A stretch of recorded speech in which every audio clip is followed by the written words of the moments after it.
So is it really in their best interest to be signed up for a lifetime of stigma when perhaps a benzo would do the trick? Wait, a benzo? You would literally rather give a benzo to a child to treat? Oh my God. This is a joke, right?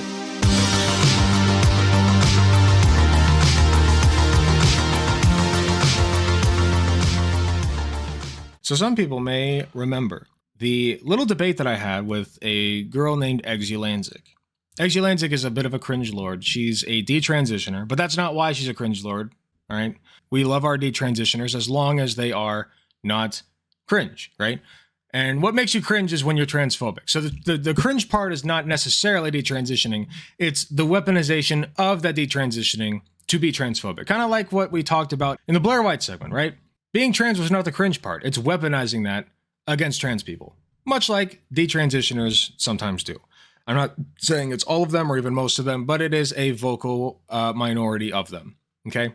Exulansic is one of these detransitioners. You may remember this video.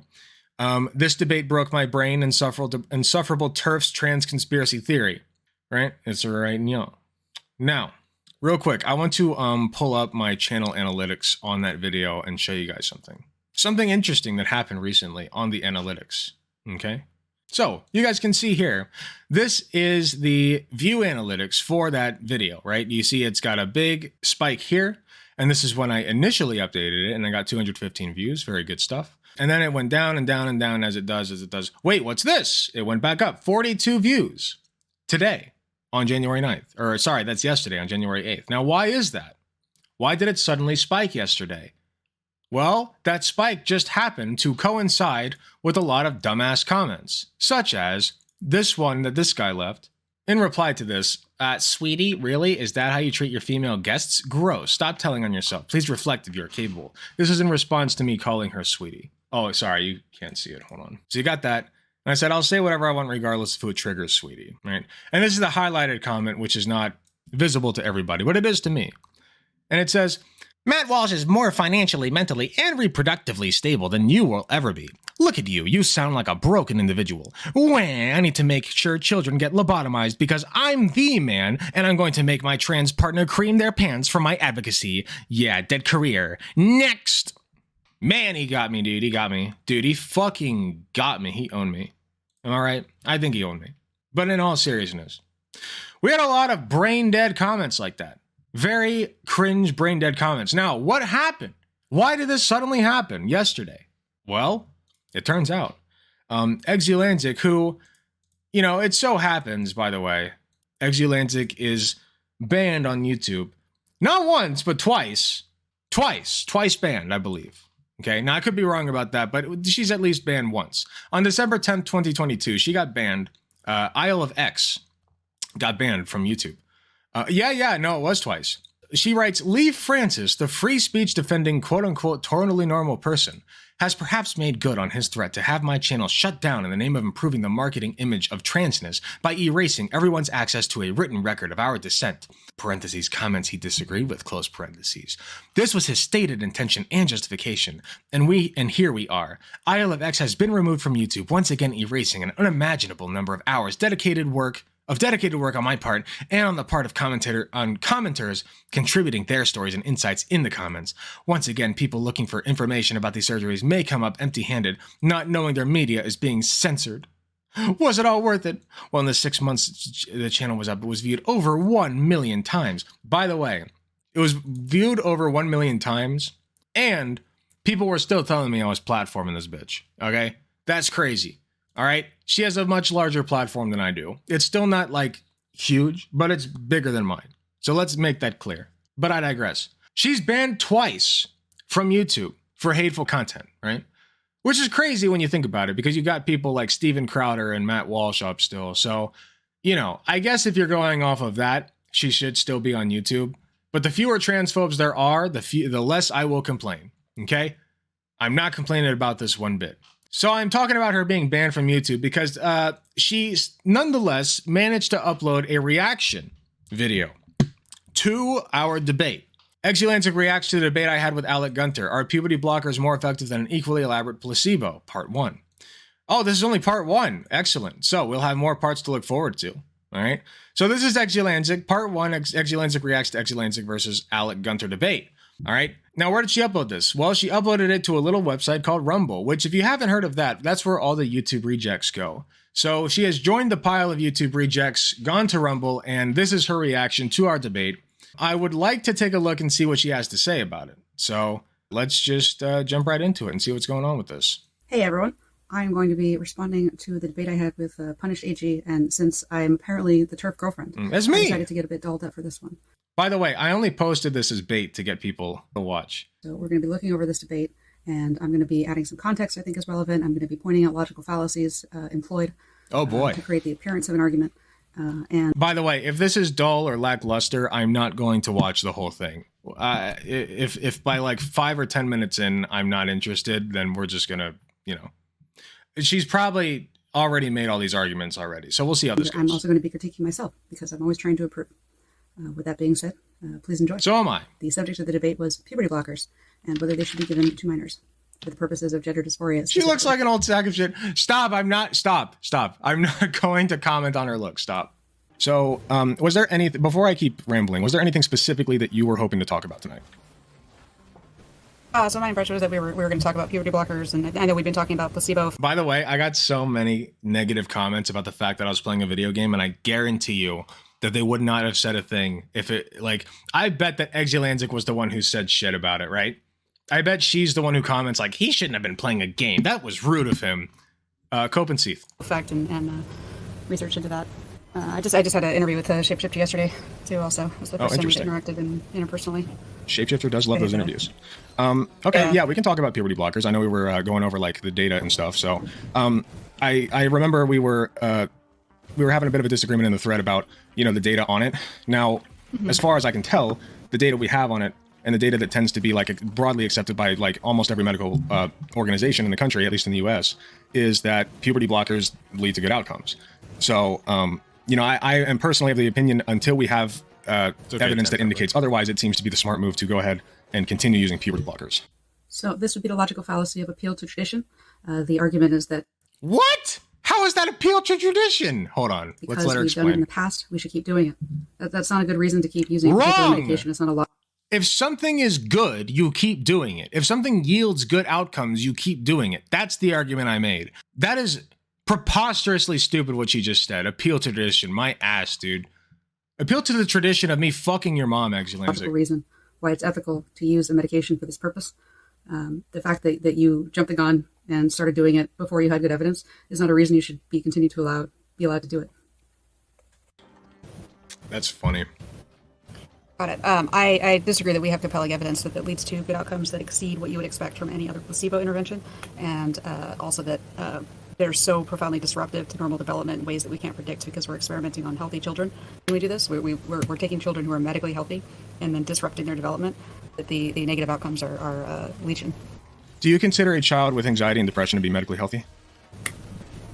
Absent some medical. So here he is about to break ranks with the medical organization's trend as of late, which is to depathologize gender dysphoria and to make it all about how society... So gender dysphoria is a medical disorder because it is a misalignment between your perception of your gender and the gender that you were assigned at birth. That's what makes it a medical disorder. And the reason that it's a disorder is because it results in behavior that makes it harder, and also thoughts and whatever else, that makes it harder to live your everyday life. That's what makes something a disorder. The fix for that disorder is always to alleviate what is causing those disruptions in your daily life. It can affect anything from like, how you perform in the workplace to activities of daily living like brushing your teeth. Okay? They can give you chronic stress and depression. What we're looking for is an improvement in quality of life. All right? He treats them and say that is the cause of any mental health comorbidities, is just the lack of transitioning. And if you treat the transitioning, society will treat them differently and all the problems will go away. It's not just that society will treat you differently. It's that you'll be able to see yourself and perceive yourself differently as the gender that you want to be perceived, that you want to perceive yourself as. The societal behavior toward you is a part of it, a significant part of it.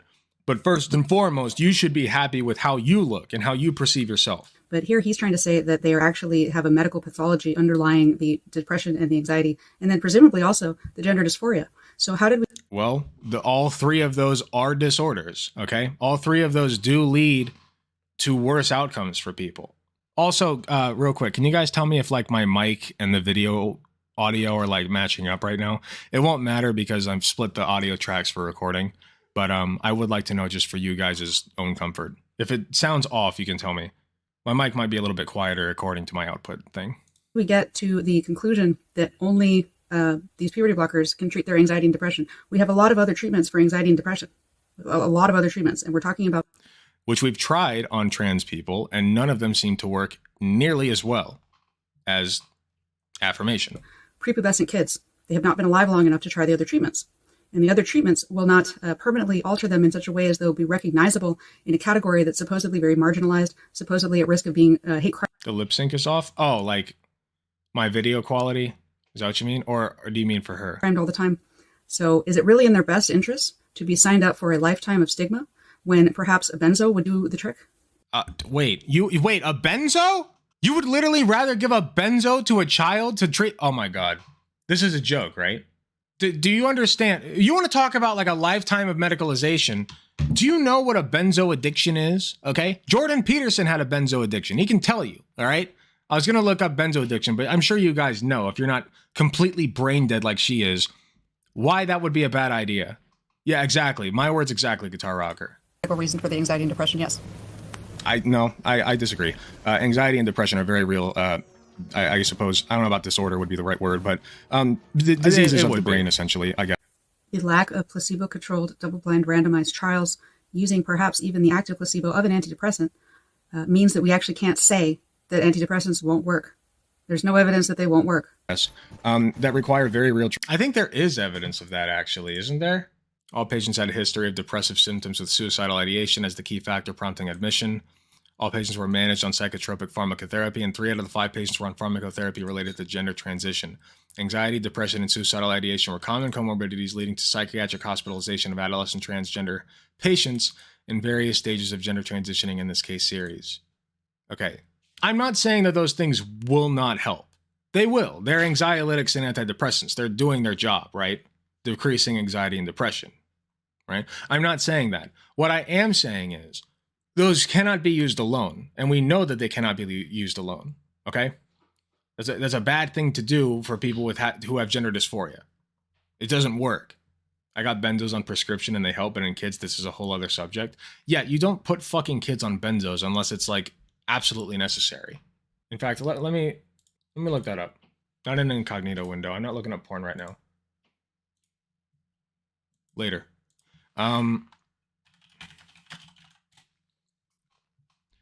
Benzodiazepines have a limited role in the treatment of pediatric anxiety disorder. Longer-acting benzodiazepines can be useful in children with anxiety disorders to treat disabling anxiety while waiting for an antidepressant to take effect or to treat SSRI-induced jitteriness. So, yeah, they're used for seizures.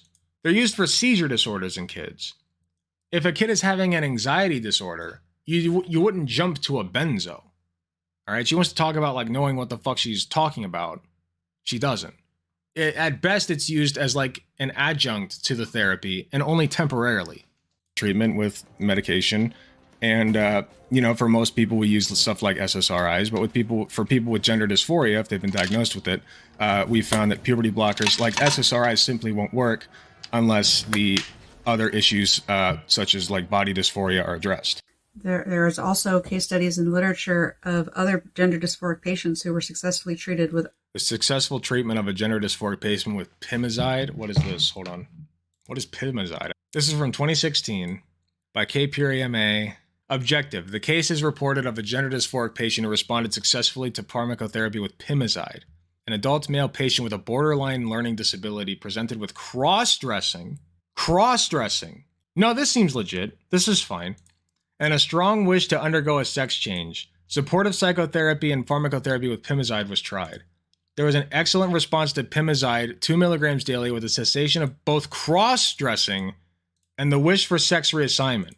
When after 1 year the dose was reduced to 1 milligram daily, there was a rapid return of the cross-dressing and the wish for sex reassignment. What is Pimozide? I don't even know what that is. used to control motor or verbal tics caused by Tourette's disorder. Should only be used to treat people who cannot take other medications or who have taken other medications without good results. Should only be used to treat severe tics that stop the person from learning, working, or performing daily activities. Wait, is this a benzo? It's an antipsychotic drug of the diphenylbutylpiperidine class.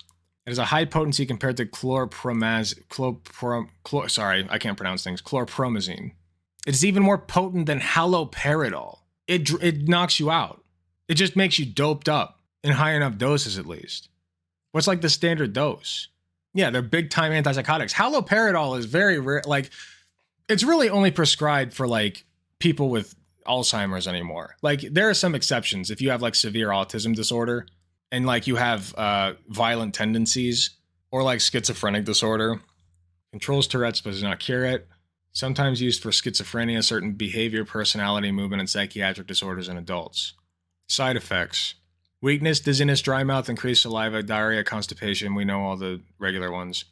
Changes in behavior: difficulty tasting food, sensitivity to light, changes in vision, decreased sexual ability in men, blank facial expression, shuffling walk, unusual, slowed, or uncontrollable movements of any part of the body, restlessness, speech problems, changes in handwriting.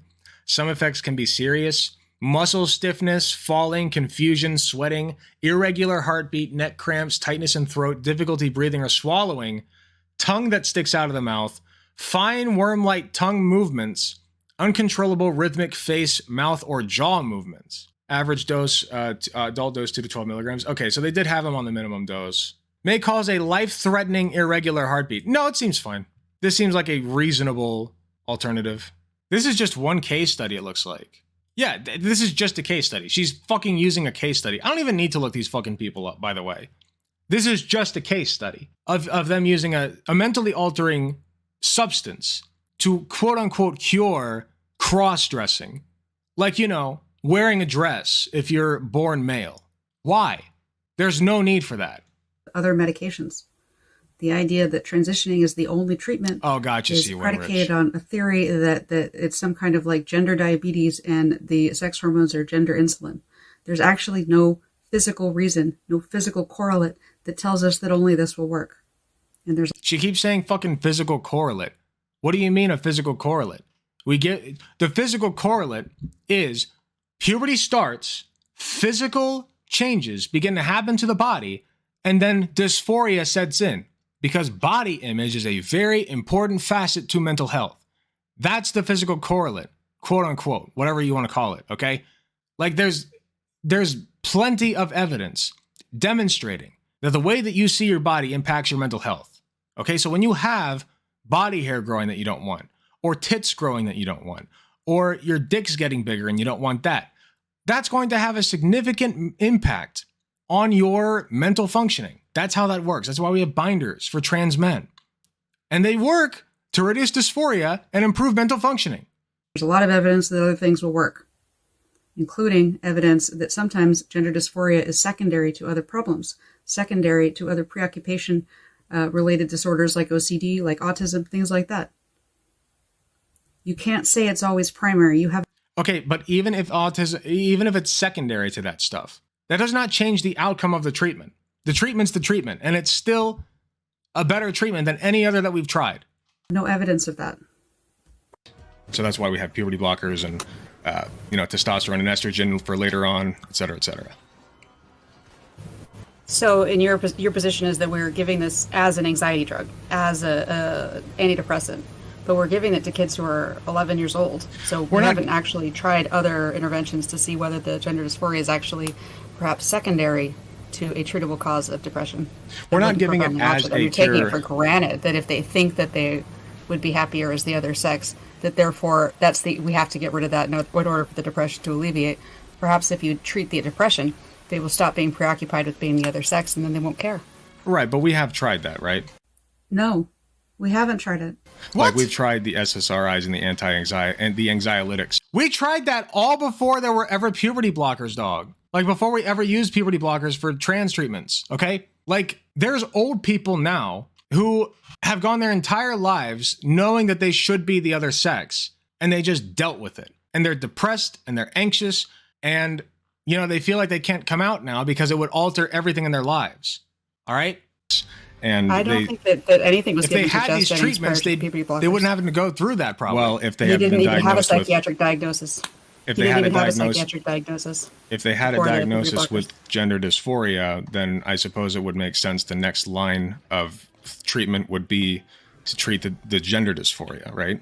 Like, like if they've been having these behaviors for a long enough time and in a substantial enough way, they may say, hey, let's just, this person is going through puberty now. They're starting to see the effects of the body changing that they don't like. Maybe it's time to start puberty blockers, and that will make the anxiety and the depression go away. Now, So Alec here seems to be in the Our Lady of the Perpetual Hormone Replacement Therapy. So they believe that gender identity forms by age 3 in everybody, and in some people it's swapped, and so those people obviously they would be so distressed. That's literally scientifically backed, by the way. Okay, I can pull up the papers on that. Yeah, and we've gone over even fucking Blair White said that she knew she was trans by the age of 5. This is not an uncommon thing. We have gender binaries enforced, the gender binary enforced before we're even born. We have blue or pink confetti that, explodes and results in, forest fires to indicate what your sex is. Like, this is, it's inconceivable that a 4-year-old wouldn't understand the differences between the genders and then want to align with one or the other more so, Yeah, Jazz Jennings did as well, knew at age 5. Exactly. They always bring up Jazz Jennings, by the way. I don't even know who that is, but doesn't she still identify as a woman? And they always bring her up as this weird case study, and they don't even respect her fucking identity. It's really weird. To have to grow up and be the sex that they are.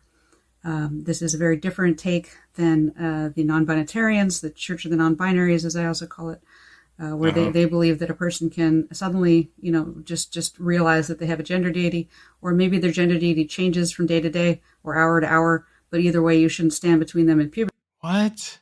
Okay. Blockers. It seems like Alec might want to gatekeep a little bit if the kid never showed any signs of it and seems to be an RGD patient, rapid onset gender dysphoria. Oh my God. Rapid onset gender dysphoria is a fucking hoax, dude. Okay?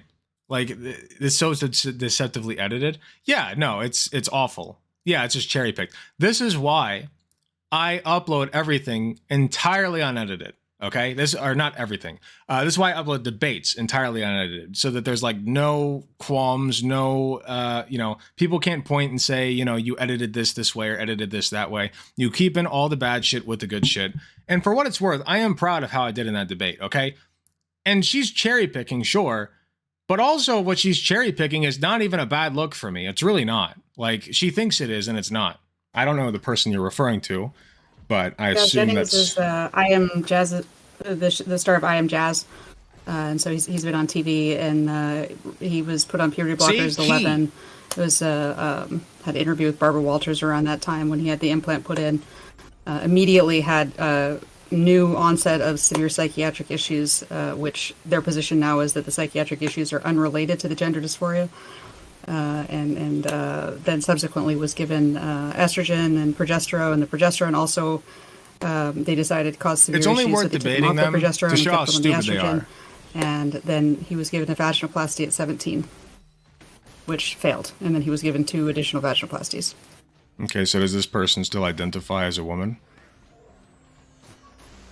The belief structure for the gender faithful is such that it's about giving people what they want, and the idea is that if people could only get what they want, then they'd be happy. It's a pretty immature way of looking at things. Do you want to keep people from getting what they want, even as adults? Literally, one of Shapeshifter's arguments when I was talking to them is, yeah, she's not answering the question, by the way. One of Shapeshifter's arguments when I was talking to them was that when they were 24, the tender young age of 24, they were too young to make that decision. It's that's so stupid. What are you talking about? I mean, if you look at what's been taken from Jazz, starting from when he was a child, an unequivocal child, if you look at the videos. Dog, you don't give a fuck about Jazz goddamn Jennings. If you did, you would at the very least recognize that she still identifies as a woman and wants to be called a woman and treated as a woman, and you won't even give her that. You are a piece of shit, and you are so disgusting that I can't even fucking look at you. The idea that this is the best of all possible lives for him, one where he has no sexual function, one where his development has been stunted, one where he's had development of mental health issues, that were apparently, according to Jeanette, not there prior to messing around with his brain. So, crazy thought here. Maybe it's possible that you can have somebody who has all these mental health issues completely independent from being trans. That happens all the time. That literally happens all the time. I have people that I treat with schizophrenia. I have people that I treat with chronic anxiety and depression that completely obliterates their lives. I have people that I treat with severe autistic disorder. You know, these things can just, or even seizures, right? Like severe seizure disorders. These things can just be. And it's, it can coincidentally be in trans people. Okay, let me ask you this. Why are you so insistent on bringing up Jazz Jennings and not pointing to a broader problem of this happening? Where's the broader problem? It's nowhere. You can't point to it. Okay? This is a very unique case study, just like the one that she just showed us, which only has the one person that was treated by that one drug that cured cross-dressing, because God forbid we let that person wear a fucking dress. No, we have to drug them first, right? But I digress about that. This is just one person that they love to bring up because it's so convenient. And we don't even have definitive proof that the treatments that she underwent because she was trans resulted in her current condition. I don't believe that this is the best possible life for Jess. I don't think it matters whether he's holding on to this fantasy that he's actually a woman. You don't care about it was Jazz. All worth it. I think that when you get sold a bill of goods, you hold on to what you can so that you can cope. But I don't think that validates what was done. To my knowledge, yeah. Okay. So, and is also very obese at this point and has a lot of issues. Okay, so it sounds like this person has a lot of underlying conditions then. But all the underlying conditions came after they put the puberty blocker implant in his arm, according to them. Okay, is this happening on like a broad enough scale that we should be concerned about it for most people? I would love to hear a counter. Well, so my belief is that the puberty blockers are the cause of these other issues. Do you have like point A to point B for that? Like, is there like any... Yes, the point A to point B is that gonadotropin releasing... That it affects the brain. It do the brain thing. It act on the brain. The chemical go to the brain and it make the brain funky. It make the brain do the funky thing, right? Is a very significant hormone in the development of the hypothalamus.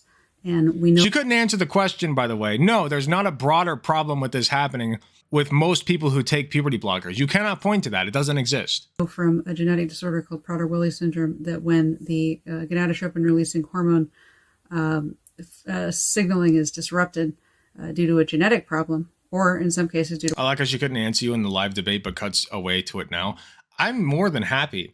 Look, it's a live format. If you're not used to doing live debates, I'm not going to hold that against you. I'm more than happy to go back after the fact, if you want to study up and then come back with better arguments, to come back and combat these. I'm more than happy to do that. But these are still brain dead fucking points to make. Nothing has changed. My arguments are exactly the same as they were, and this is adding nothing to the conversation. This is just her rehashing her same brain dead fucking arguments.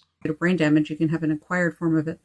The hypothalamus no longer regulates appetite well, and therefore they no longer feel full. They no longer feel satisfied from eating, and so they will eat and eat and eat. Yeah, what's crazy is some people would rather have fat adults than, not have an adult because they committed suicide. Crazy thing, I know. It's wild to imagine that. Even if this is true, which I've never seen any data that suggests that puberty blockers directly cause obesity. I've never seen it, but it does fuck with hormones, so it's possible. I would rather have a fat fucking adult than a dead teenager. Separately, also, Jazz may be overeating due to the fact that is a mechanism for getting around having to undergo repeated surgeries. And Otherwise, it's a very common response to chronic sexual abuse, and there was a lot of sexual abuse from his mother in that show, threatening to forcibly dilate him, talking about his dilation habits in front of TV cameras, in front of his family. That's all very... Yeah, that sounds like exploitative and terrible. Oh, is this why they... Okay. Did they make a fucking documentary on Jazz Jennings? Is that why they fucking talk about her all the time? Of course. Of course. Like, that's it. Like, they are incapable of doing their own fucking data finding and research. So they have to look at, like, documentaries. Every time I ask for a source, they link a documentary. Like, it has to be a visual audio presentation, like you're in goddamn 6th grade, you know? A lot of trans people are sexually abused, but them being trans has nothing to do with the sexual abuse. Yeah. And also, it was gross exploitation of a trans person for the sake of them being trans on live TV, which is terrible. Covertly incestuous. Kind of, I guess, physiological, like, component to that, because as far as I know, we haven't really determined that there is. How do you think puberty blockers work? What's your model of how what they're actually doing? Okay, so right here, she's going to talk about how I didn't know the physiological way that puberty blockers work. I did say, you know, I don't have a complete understanding of them, but I do have a basic understanding, and that's that they affect the endocrine system and prevent hormones from being released by the pituitary gland. Okay. How do puberty blockers stop puberty? I haven't looked into this part specifically, but very much. But my understanding is that they essentially put a pause on the endocrine glands that release testosterone and estrogen and cause the secondary and primary sexual characteristic development that we see in people when they go through puberty. It basically just that's a bit downstream presses the off switch of what they're doing. So what it's doing is actually it's directly acting on some structures in the brain that are upstream of the gonads that are producing the progesterone, estrogen, testosterone. That's downstream, and so the puberty blockers are acting on the pituitary gland and the hypothalamus in the brain, and causing them to stop producing other hormones that then act on the gonads that then produce these feminizing and masculinizing right, hormones. But once again, those are part of the endocrine system, though. Like, even though they're in the brain, they're still part of the endocrine system. Right, but they do other things too. For instance, Right. regulate appetite. Right. And so we know from a condition called Prader-Willi syndrome, when you have damage to the gene that codes There's no link between Prader-Willi syndrome and puberty blockers. for the gonadotropin-releasing hormone, one of the effects of that is inability to control your appetite and other issues. And that's due to developmental problems with the hypothalamus. Okay, but as far as I know, we haven't seen in broader studies. Because they're using this drug off-label outside the context of a clinical trial, most of the information we have about this drug we are taking by analogy with kids who have an actual... What is this? Change in body mass index among girls with precocious puberty under treatment. Among 121 girls, BMI Z-scores increased from 0.87 to 1.32, and the rate of overweight and obesity increased from 40.5% to 70.3%, a statistically significant difference. That might be, listen, even if you give her the benefit of the doubt on this, that might be true. There might be a link between obesity and puberty blockers. Now, if I had to guess, there's probably an element to this that includes precocious puberty, because precocious puberty is an underlying condition that leads to other conditions, okay? It predisposes you to obesity. It predisposes you to the brain swelling that comes up later in the video. It predisposes you to those things. So if I had to guess, that's also a factor.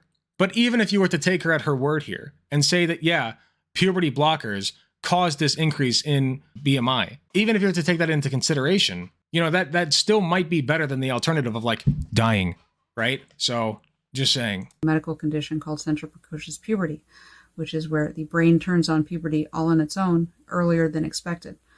And so the research that we're using is based in that, and it might not actually be analogous because these kids did not have an abnormal puberty process. However, there have been inconsistent findings from central precocious puberty that Lupron can increase BMI into the obesity range. There's like any issues with appetite as far as puberty blockers go. Now, if there's evidence against what I just said, I could be wrong, but I've done pretty extensive research on, like, the possible side effects of these things, and I just haven't seen that come up. I mean, I can try to follow up with that with you. Okay, sure. I basically, I always tell my chat, and whenever I make videos, I say I'm outcome oriented. So what we've seen is the vast majority of people who go on puberty blockers and are diagnosed with gender dysphoria, like not even close. The overwhelming majority of them say it helps. The overwhelming majority of them are very recent because it is an exploding fad, which means they have not lived with the... Yeah, just give it a few years, guys. Trust me, bro. Trust me, bro. In a few years, bro. Give it a few years, bro. Trust me, bro. In a few years, you'll see all these different... They're salivating for it. They want it. Oh, give it to me. Oh, I want them to be suffering in a few years. All these trans kids that are on the puberty blockers. Oh, I hope they suffer. I hope that they're terrible and they go out and sue all these doctors. Oh, it'll be the reckoning. It'll be the reckoning, everybody. It will be like kingdom come for the TERFs, right? Give it a few years. I promise, guys. Give it a few years, guys. We've been using puberty blockers for 40 fucking years, bitch. What are you talking about? Shut up. You're so stupid. They'll be saying the same shit 5, 10, 20 years from now. Literally the same shit. She will have silver fucking hairs and be saying the same goddamn shit. Just give it a few more years. Because this is not about anything except canceling trans people, okay? Effects long enough to really see the negative effects. Further, it is a drug that is stunting brain development, so they may never develop the cognitive capacity to understand what it is that was taken from them.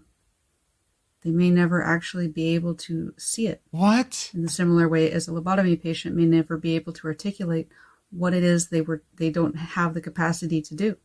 This is an unfalsifiable claim. You want to talk about like fucking null hypothesis? This is an unfalsifiable hypothesis. Because you can never...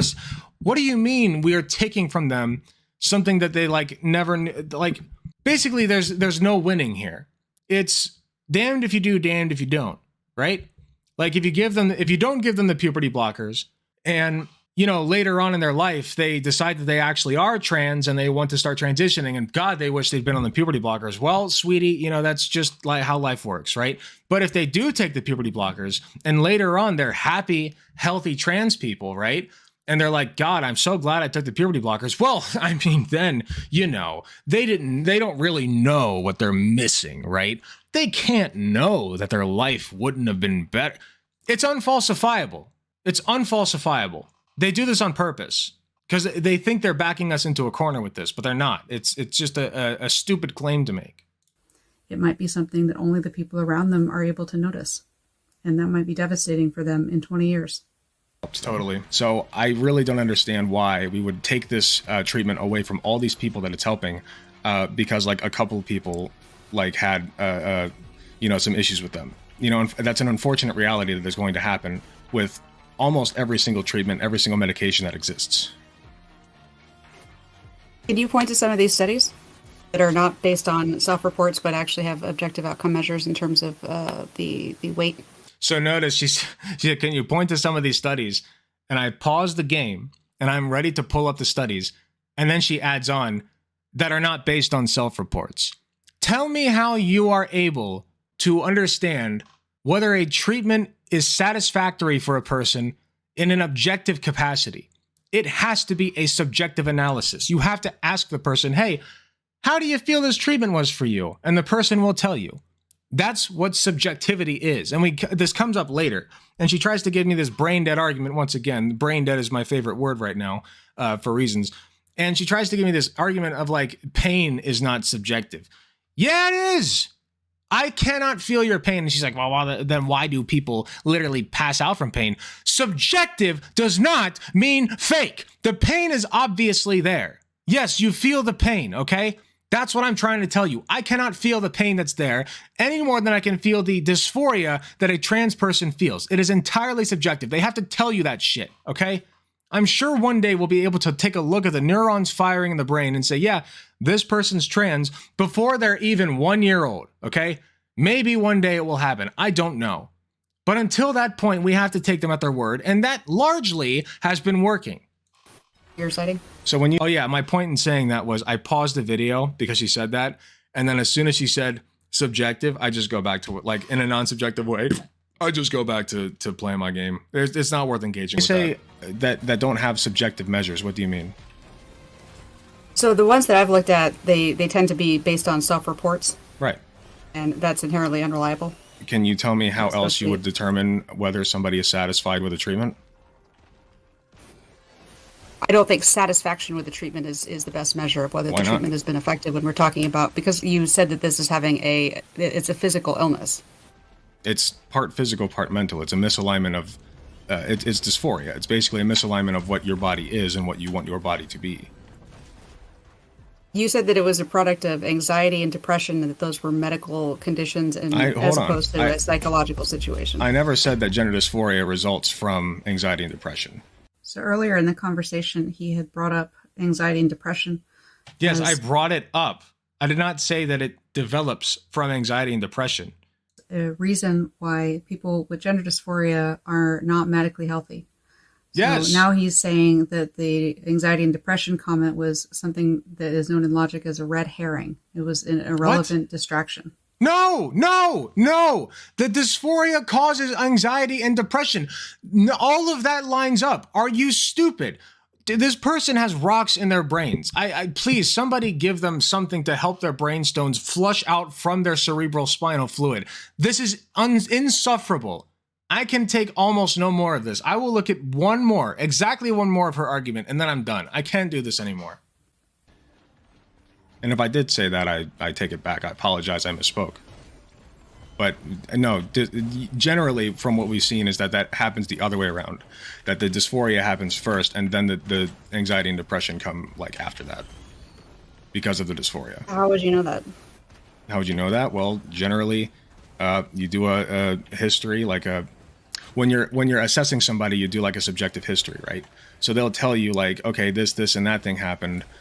You know, like I started feeling weird about my body, or, you know, I started noticing things were popping up like when they're 12 or 13, like hairs where they didn't want them to be. And it was making me really anxious and really, you know, I didn't want that to continue. The word angst is related to the word anxiety. But I knew that if it... What? Okay. If it kept going like this, then I would get like facial hair, and I don't want that, etc. That's just one example, but that's kind of how we are able to determine that. Not liking how you look does not make... It's not liking how you look. It's dysphoria. I'm going to lose my fucking mind. I'm done. I can't do anymore. We're done. Goodbye, bitch. You are an idiot, and I'm tired of engaging with you. Suck my dick, okay? Kiss this, all right? You're off of YouTube, bitch. I don't fucking care about you anymore, all right? Get fucked. And also, all of your followers get fucked. If you're watching this and you're from Exulansic's fucking audience, fuck you, okay? First of all. And second of all, if you want to take me on in a debate on my live stream, you are more than welcome to do so. If you would like to step into the ring and think that you can take on me, the master of debating trans issues, okay? If you think you can take me on, by all means, my Twitter DMs are open. But I will not be entertaining your fucking comments in my YouTube section because I don't have any time for you anymore. You're dead weight to me unless you're providing me content, like the little content piggies that you are, okay? Understand that. And then you can comment your bullshit. But understand that I will be banning you immediately and not replying to a single one of them, okay? Unless your comment is, hey, I'll come on your live stream and debate you, all right? That's what I have to say to you motherfuckers. I am so tired of arguing with you, all right? You are worth nothing more to me than a content cow. Anyway, stay banned, Exulansic. Fuck you. You're a conspiracy theorist. You're making the world objectively worse, and the world will be better without you. Thank you so much for watching this. If you're watching this on YouTube, please be sure to click the like button if you enjoyed the video. Subscribe if you want to see more. Hit the notification bell if you would like to be notified when I upload. And, yeah, I'm done with her. Not doing that with her anymore. So, yeah. Thanks again for watching, and I will see you in the next video.